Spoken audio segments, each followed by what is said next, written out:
asalaamaaleykum chers internautes maa ngi leen di nuyu di leen jaajëfee di leen remercier comme d'habitude ci seen présence bi ngeen am sur Kumpa TV la chaîne du mystère la chaîne du paranormal. sujet tey bi na rapporté ci mbirum sacrifice humain yi su ko defee ñu daal di tàmbali bismillah. foofu ci Nigéria ci atu 2019 la fa xewee mbirum sacrifice humain sacrifice rituel ci ki nga xam ne moom li ñuy woowee Favour Daley. Favour nekk xale bu jigéen bu am 22 ans dëkk foofu donc ci Nigéria nekk étudiante nekk dernière année université. papam nekk foofu pasteur foofu ci Nigéria yaayam nekkoon chrétienne boo xam ne ñëpp a ko xamee woon gëm yàlla ak ragal yàlla. moom nag moo doon taawu kër gi moom balaa papam ak yaayam di ko am sonn nañ loolu toog nañ ay ati at yoo xam ne li ñu doon faju dem hôpital ñaan lu nekk ñu dugg ci ba keroog yàlla di leen may kooku di Favour. bu muy juddu papam ak yaayam gëmewuñ ko woon ba tax kii di papam doon ko woowee l'enfant en or. moom nag dafa nekkoon koo xam ne ku nangu jàngaloo woon bëriwul cafti bëriwul problème mu inscrire woon nag ci université bi ci segment l'art du théâtre. ay waajuram nag bëriwuñu woon alal maanaam richuñu woon wante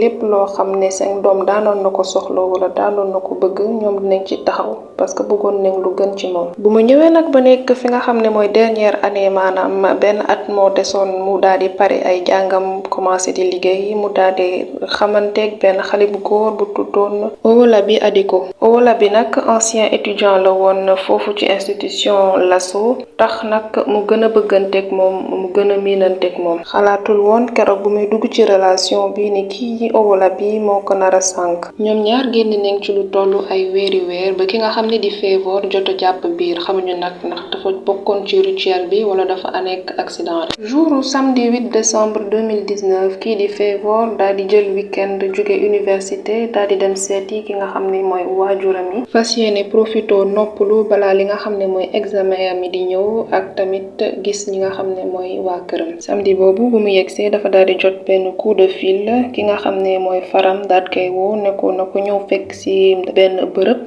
mu daal di jug sangu solu defaru daal di tàggoo ki nga xam ne mooy papam ak yaayam daal leen xamal ne mu ngi dem seeti benn xaritam te bu jógee foofu day daal di dem directement université parce que day waajal li nga xam ne mooy examen finaux yi. keroog la ko ay waajuram di ko gis. Favour bu mu quitté fi nga xam ne mooy këram dafa dem lieu de rencontre bi ko copain joxoon muy Okoyilay muy foofu ci Oshou benn endroit boo xam ne foofu la ko copain récupéré ci oto bu ñuul ci benn Honda daal koy yóbbu ci benn hôtel. yaayu Owolabi daal leen fekk si foofu ci hôtel bi nga xam ne foofu lañ daloon ci ngoon si. faram bi ak yaayam daal di xamal la kii di Favour ne dañ koo bëgg a présenter benn oncle am pour que officialiser li nga xam ne mooy relation bi vu que ñoom mariage moo leen tax a jug donc dañ koo bëgg a daganal nu mu gën a gaawee. kii di Favour daal di kontaan ndax foofu ci Nigéria suñ la présenté ñi nga xam ne mooy say oncle yu mag yi surtout sa oncle far ki nga xam ne moo nar a nekk sa jëkkër dafa nekk loo xam ne dafay officialiser seen relation day nekk loo xam ne da ñëpp dañuy xam ne sérieux la da ngeen di jëm ci mariage. balaa ñooy dem kii di faram daal koy xellil benn kaasu jus wante kaas gi dafa am leneen lu mu ci defoon muy drogue doogu kooku di Favour bu mu koy naan xamul woon ne dafa amoon lu mu ci def ci kaasam. mu daal di jug kontaan ànd ak ki nga xam ne mooy faram ak yaayu faram ñu daal di yéeg ci oto bi daal di dem wante ci yoon bi kii di Favour commencé na yëg déjà ne xelam mu ñu commencé di jaxasoo. mu mel ni comme yaramam dafa commencé diis mu commencé di perdre comme connaissance. lu mu xamul woon mooy faram yóbbu ko seeti benn oncle am daf ko yóbbu seeti benn soi-disant prophète mooy genre faux prophète yooyu rek te mu am foofu bëri fa muy tuddoon Chego Phillips kooku nag benn ngandim ritualiste la sataniste la daal. bi oto bi di yegsi ci buntu këru kooku di Phillips di faux prophète bi kii di Favour commencé woon na déjà xamatul sax fu mu nekkoon xelam bi jaxasoo. bu mu génnee ci oto bi Owolabi daat koy assommé daat koy dóor dara ci boppam ba kii di Favour boppam toj mu commencé di nàcc. seen faux prophète bi di Philippe daal di indi paaka daal di rendi ki nga xam ne mooy Favour ubbi dënnam génne xolam dagg ay weenam dagg làmminam génne li nga xam ne mooy organe vitaux yépp yi nekkoon ci biir yaramam. bu mu daggee cër yépp yi nga xam ne soxla woon na ko pour def rituelam dañoo daal di gas benn pax foofu daal di suul kii di Favour. yemuñu ci loolu lépp li nga xam ne Favour yore woon na ko ci xaalis ci alal jël nañ ko téléphone am lépp ñu daal koy nangu ci moom. kii di Philips daal di jël xol bi bopp bi loxo yi ak li nga xam ne mooy putu Favour daal koy diviser en 3 parties benn bi pour def benn partie rituel bi benn bi dañ koo togg pour lekk ko beneen bi pour def saabu ci seen biir rituel. sa ëllëg sa kii di parent wu Favour commencé di inquiété wu ndax seen doom jamais dina dem fenn ba du leen woo xamal ne yegsi na ak tamit mu ngi ci jàmm. saa yu nga ko woowee ci téléphone tombé ci boîte vocale bi ñu xaaree ba sonn pour que kii di seen doom woo leen ñu daal di woo benn xaritu Favour daal koy laaj ndax gisuñu doomam kooku ne leen kii di Favour mësul dellu si ci biir école bi. noonu la ay waajuram daal di jug daal di daw fi nga xam ne mooy police pour signaler disparition seen doom bu jigéen bi ñu daal di def ay affiche commencé di wër kii di Favour ba xam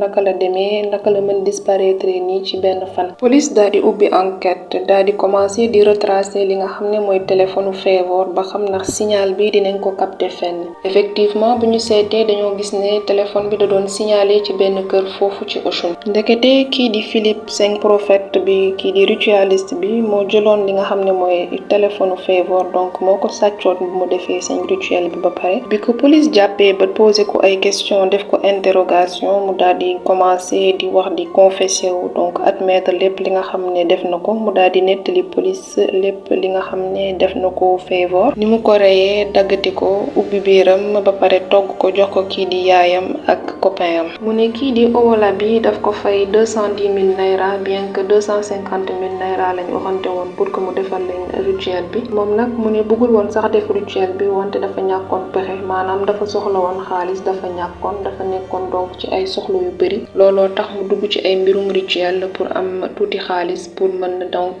faj ay soxloom. bi police jàppee kii di Owola bi balaat koy poser ay question moom tamit mu daal di nangu def confession nettali lépp li nga xam ne def na ko kii di faram bi ak lu tax mu def ko mu ne nag moom defu ko pour moom pour waa këram la ko def ndax ñoom dañoo sonn dañoo pauvre dafa bëggoon na def sacrifice boobu pour sauver ñi nga xam ne mooy waa këram génne leen ci ñàkk bi nga xam ne moom lañ nekkee. loolu moo tax mu engagé kii di pasteur Philips. police daal leen jàpp ñoom ñetti ñëpp daal leen yóbbu prison ndax yaay ji tamit comme que jot na cee lekk li nga xam ne mooy doomu jàmbur ñu daal ko ciy boole tëj ko prison ba fi nga xam ne mooy jugement bi le 15 novembre 2021 ci jouru jugement bi nag kii di pasteur Philips ñu daal koy condamné li nga xam ne mooy 42 ans yoo xam ne daf koy tëdd prison kii di copain wu Favour ñu daal koy tëj 14 ans ak tamit peine de mort maanaam bu tëddee 14 ans ba pare di nga koy daal di rey par pendaison kii di yaay ji ñu daal koy tëj 2 ans prison. mu nekk donc situation bu grave situation boo xam ne doy na waar loolu ndax naka la leen nit di defaralee rituel pour nga am xaalis te moom ci boppam mu ngi ñàkk. mu nekk situation bu triste en même temps ridicule. seytaane moom foo jàll mu ëpp la bopp. voilà chers internautes yegg si nañ ci li nga xam ne mooy fin vidéo tey bi ma leen di remercier comme d'habitude ci seen présence sur Kumpa TV la chaîne du mystère la chaîne du paranormal di leen di ñaan bu dee abonné goo nga abonné nga aimé nga commenté nga partagé te it boo amee loo xalaat ci vidéo bi mën nga ko bàyyi en commentaire ci suuf su ko defee ñu daal di joxante rendez-vous pour beneen jour beneen vidéo ci beneen mystère à bientôt.